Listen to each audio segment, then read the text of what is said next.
ಅವತ್ತೊಂದು ಪ್ರಕರಣ 7 ಎಕರೆ 3 ಕುಂಟೆಗೆ ಅವತ್ತು ಮಾಡಿಬಿಟ್ಟಿದ್ದಂಥ ಪ್ರಕರಣ ಅದು. ಅದಕ್ಕೆ ನಾನು ಮೊದಲನೇ ಕಂಪ್ಲೇಂಟ್ ಕೊಟ್ಟಿದ್ದು. ಎರಡನೇದು ಮೈಸೂರಿನ ಗೋಕುಲಂ ಬಡಾವಣೆಗೆ ಅವತ್ತು ಅಕ್ವೈರ್ ಮಾಡ್ಕೊಂಡಿದ್ವಿ 68ರಲ್ಲಿ. ಅದಕ್ಕೆ ಈಗ ಪರಿಹಾರ ಕೊಡ್ತೀನಿ ಎನ್ನುವಂಥ ಕೇಸನ್ನು GT ದಿನೇಶ್ ಕುಮಾರ್ ಅವರು ಮಾಡಿದ ಎರಡನೇ ಪ್ರಕರಣವನ್ನು ಅವತ್ತು ನಾವು ಕೈಗೆತ್ಕೊಂಡಿದ್ದು ಬಂಧುಗಳೇ. 4 ಅಂದರೆ ಸತತವಾಗಿ ಮಾಡಿರುವಂಥ 22-23 ಪತ್ರಗಳ ಅದರಲ್ಲಿ ರಾಜ್ಯಪಾಲರಿಗೆ ಕೊಟ್ಟಿದ್ದೀನಿ. ನಿಮಗೆ ಡೇಟ್ ವೈಸ್ ನಾನು PDF ಕಳಿಸ್ತೀನಿ. ರಾಜ್ಯಪಾಲರಿಗೆ ದೂರು ಕೊಟ್ಟಿದ್ದೀನಿ, ಕರ್ನಾಟಕ ಹೈಕೋರ್ಟ್ ಮುಖ್ಯ ನ್ಯಾಯಮೂರ್ತಿಗೆ ದೂರು ಕೊಟ್ಟಿದ್ದೀನಿ, ಕರ್ನಾಟಕ ಲೋಕಾಯುಕ್ತಕ್ಕೆ ನಾನೇ ಕಂಪ್ಲೇಂಟು 10 ಜನದ ಮೇಲೆ ಕೇಸ್ ಹಾಕ್ಕೊಂಡಿದ್ದೀನಿ. ಈ ಸದ್ಯದಲ್ಲೇ ಅದು ವರದಿ ಕೈಗೆ ಬರ್ತಾ ಇದೆ. ಏನು ಯಾವುದು ಸುಮ್ಮನೆ ಬಿಟ್ಟಿಲ್ಲ, ನಾವು ಆರೋಪ ಮಾಡಿ ಓಡೋಗೋ ಕೆಲಸವನ್ನು ಮಾಡಿಲ್ಲ. ತಾರ್ಕಿಕ ಹಂತಕ್ಕೆ ತಗೊಂಡೋಗ್ಬೇಕು ಅನ್ನೋ ಕಾರಣಕ್ಕೇ ನಾನೇ ಖುದ್ದು ಲೋಕಾಯುಕ್ತಕ್ಕೆ ದೂರು ಕೊಟ್ಟಿದ್ದೀನಿ, ನಾನೇ ರಾಜ್ಯಪಾಲರಿಗೆ ಕೊಟ್ಟಿದ್ದೀನಿ, ನಾನೇ ಮುಖ್ಯ ನ್ಯಾಯಮೂರ್ತಿಗಳಿಗೆ ಕೊಟ್ಟಿದ್ದೀನಿ. ಡೇಟ್ ವೈಸು ನಿಮಗೆ ಕೊಡ್ತೀನಿ ಬಂಧುಗಳೇ. ನಾನು ಆಮೇಲೆ ಅಬ್ದುಲ್ ವಾಹಿದ್ ಅನ್ನೋನಿಗೆ ಎಲ್ಲನೂ ಕೊಟ್ಟಿದ್ದೀವಿ. ನಾಗಪ್ರಸನ್ನ ಅವರು ತೀರ್ಪು ಬಂದಂಥದ್ದು. ಅದಾದ ಮೇಲೆ 18/9/2024ರಲ್ಲೂ ಲೋಕಾಯುಕ್ತಗೆ 2 ಕಂಪ್ಲೇಂಟ್ ಏನು ರಿಜಿಸ್ಟ್ರ್ ಮಾಡಿದ್ದೆ. ಅದರಲ್ಲಿ ಮೈಸೂರಿನ ಜ್ಞಾನಗಂಗಾ ಗೃಹ ನಿರ್ಮಾಣ ಸಹಕಾರ ಸಂಘ ಅಂತ ಏನಿದೆ ಅದು ಅಕ್ರಮವಾಗಿ ಮಾಡಿದೆ ಅಂತೇಳಿ ಆಗಿನ ಕಮಿಷನರ್ ಕೊಟ್ಟಿದ್ದಾರೆ. ನಾನು ಹೇಳ್ತಿರೋದಲ್ಲ. ಆಗ ನಟೇಶ್ ಏನು ಕಮಿಷನರ್ ಆಗಿದ್ದರು, ಅವರೇ ಸರ್ಕಾರಕ್ಕೆ ಬರೆದು ಅದರ ವಿರುದ್ಧ ನಟೇಶ್ ಅವರು ಬರೆದಿರುವ ಪತ್ರವನ್ನು ಇಟ್ಕೊಂಡು ನಾನು ಸರ್ಕಾರದ ಲೋಕಾಯುಕ್ತಕ್ಕೆ ಕಂಪ್ಲೇಂಟನ್ನು ಕೊಟ್ಟಿದ್ದೆ. ನೋಡಿ ಬಂಧುಗಳೇ, ಯಾವತ್ತು ಕೊಟ್ಟಿರೋದು 18/9/2024. ಇದರಲ್ಲಿ ನಟೇಶ್ ಹೇಳ್ತಾರೆ, ಹಿಂದಿನ ಆಯುಕ್ತರಾದ ನಟೇಶ್ ಅವರು ಕೇರ್ಗಳ್ಳಿ, ನಗರತಳ್ಳಿ, ಬಲ್ಲಳ್ಳಿ ಗ್ರಾಮಗಳ ಒಟ್ಟು 252 ಎಕರೆ 10 ಕುಂಟೆ ಭೂಮಿಯಲ್ಲಿ ಬಡಾವಣೆಯನ್ನು ಅಕ್ರಮವಾಗಿ ರಚಿಸಲಾಗಿದ್ದು 36/2026 ಸರ್ಕಾರಿ ಆದೇಶ ಸಂಖ್ಯೆ ಅಂತೆಲ್ಲ ಬರೆದು ರಚಿಸಿ 848 ನಿವೇಶನಗಳನ್ನು ಖಾತೆ ಮಾಡಿ ಹಂಚಿಕೆ ಮಾಡಲಾಗಿರುತ್ತದೆ ಎಂದು ಸರ್ಕಾರದ ಕಾರ್ಯದರ್ಶಿಗಳಿಗೆ ನಟೇಶ್ ಪತ್ರ ಬರೆದಿರೋದು. Jnanaganga housing society 848 site.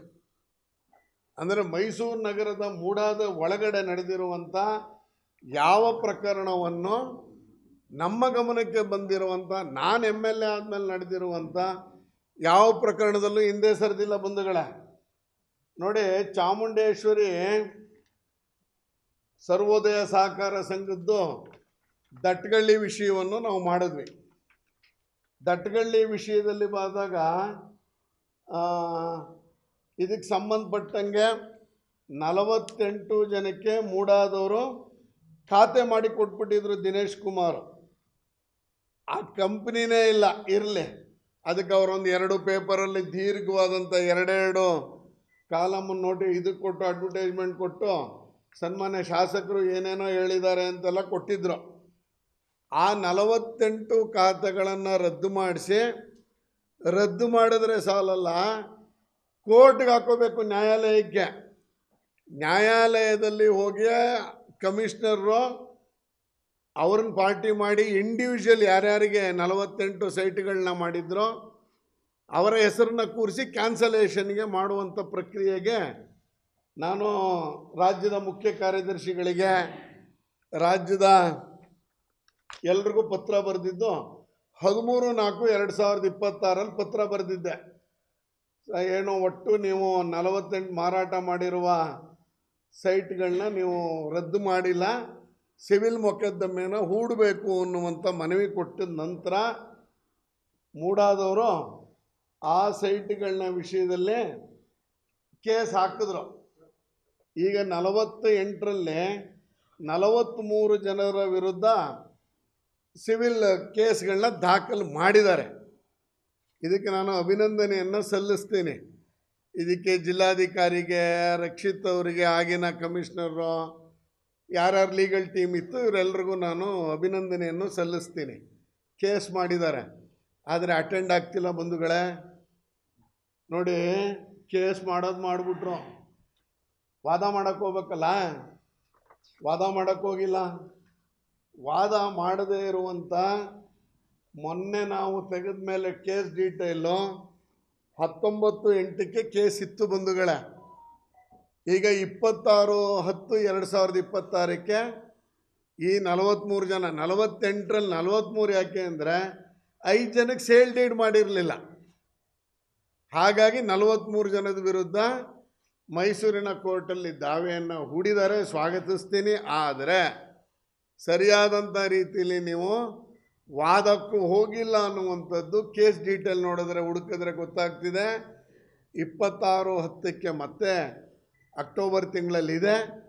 ಆವತ್ತು ಈ 43 ದಟ್ಟಗಳ್ಳಿ 38 ಎಕರೆ ಸುಮಾರು 900 ಕೋಟಿ ರೂಪಾಯಿ ಇದಕ್ಕೆ ಸಂಬಂಧಿಸಿದಂಗೆ ದಾವೆ ಹೂಡಿದಿರಿ, ಸರಿಯಾದಂಥ ಆರ್ಗ್ಯುಮೆಂಟು ಮಾಡ್ತಾ ಇಲ್ಲ ಅನ್ನುವಂಥದ್ದನ್ನು ತಮ್ಮ ಗಮನಕ್ಕೆ ತರಲು ಬಯಸ್ತೀನಿ ಬಂಧುಗಳೇ. ಒಟ್ಟಾರೆ ಯಾವ ಪ್ರಕರಣದಲ್ಲೂ ಯಾರ ಮೇಲೂ ಕೇಸ್ ಇನ್ನೂ ದಾಖಲಾಗಿಲ್ಲ. ಕೆರೆ ಒತ್ತುವರಿದು ಮಾತಾಡಿದ್ವಿ, ಕೆರೆ ಒತ್ತುವರಿನ ಉಳಿಸಿದ್ರು, ಯಾವ ಅಧಿಕಾರಿ ಮೇಲೂ ಕ್ರಮ ಆಗಿಲ್ಲ. 24 ಎಕರೆ ವಿಷಯ ಮಾತಾಡಿದ್ವಿ, ಸೇಲ್ ಅಗ್ರಿಮೆಂಟ್ ರಿಜಿಸ್ಟ್ರು ಕ್ಯಾನ್ಸಲ್ ಆಯಿತು, ಯಾರ ಮೇಲೂ ಕ್ರಮ ಆಗಿಲ್ಲ. ನಮ್ಮ ಮಾಜಿ MLC ಸಿದ್ದರಾಜು ಅವರ 22 ಸೈಟಿನ ವಿಷಯವನ್ನು ಮಾಡಿದ್ವಿ, ಸಬ್ ರಿಜಿಸ್ಟ್ರಾರ್ ಒಬ್ಬರನ್ನ ಸಸ್ಪೆಂಡ್ ಮಾಡಿದ್ರು. ಇನ್ಯಾರು ಅದರ ಹಿಂದೆ ಇರುವಂಥವ್ರನ್ನ ಯಾರನ್ನೂ ಮಾಡಿಲ್ಲ. ಏನದರ ಹಿಂದೆ ಇದೆ ಅನ್ನೋದು ಗೊತ್ತಿಲ್ಲ ನಮಗೆ. ಒಟ್ಟಾರೆ 4350 ಸಂಬಂಧಪಟ್ಟಂಗೆ ನಾನು ತಮ್ಮ ಮುಂದೆ ಇಡ್ತಾ ಇದ್ದೀನಿ. ನೋಡಿ, ಮಂಜೂರಾತಿ ಪತ್ರವನ್ನು ಅವತ್ತೇ ಕೊಟ್ಟಿದ್ದಾರೆ. ನಾನು ಇದನ್ನು ಪ್ರಿಂಟ್ ತೆಗಿಲಿಲ್ಲ ಬಂಧುಗಳಿಗೆ, ತೆಗೆದುಬೇಕಾದ್ರೆ ಕಳಿಸ್ತೀನಿ. ಮಂಜೂರಾತಿ ಪತ್ರವನ್ನು ಮೈಸೂರು ನಗರಾಭಿವೃದ್ಧಿ ಯಾವ್ಯಾವತ್ತು ಎಷ್ಟೆಷ್ಟು ಪೇಪರ್ಗಳನ್ನ ತರಿಸ್ಕೊಂಡು, ಯಾವ್ಯಾವ ನಂಬರಿನ ಪೇಪರು ಅಂತ ತರಿಸ್ಕೊಂಡು ಅಕ್ರಮವಾಗಿ ಅವತ್ತು ಮಾಡಿರುವಂಥ ಪೂರ್ಣ ಮಾಹಿತಿಯನ್ನು ನಾನು ನಿಮಗೆ ಬಿಚ್ಚಿಟ್ಟಿದ್ದೀನಿ. ಮತ್ತು ನಿಮಗೆ ಇನ್ನೊಂದು ಸಲ ಬೇಕಾದ್ರೆ PDF ಕಳಿಸ್ತೀನಿ. ಮಂಜೂರಾತಿ ಪತ್ರ ಆಗಿರುವಂಥದ್ದು 2019 ಸರ್ಕಾರ ಆದೇಶ ಸ್ಪಷ್ಟವಾಗಿದೆ.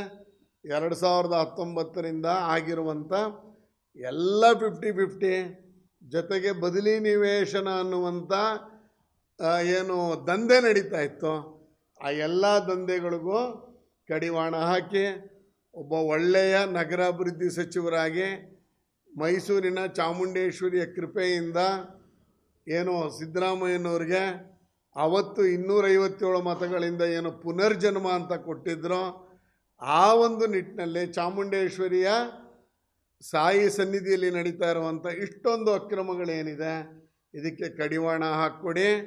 ಒಳ್ಳೆ ನಗರಾಭಿವೃದ್ಧಿ ಸಚಿವ ಅಂತ ಹೆಸರು ಗಳಿಸ್ಕೊಳ್ಳಿ.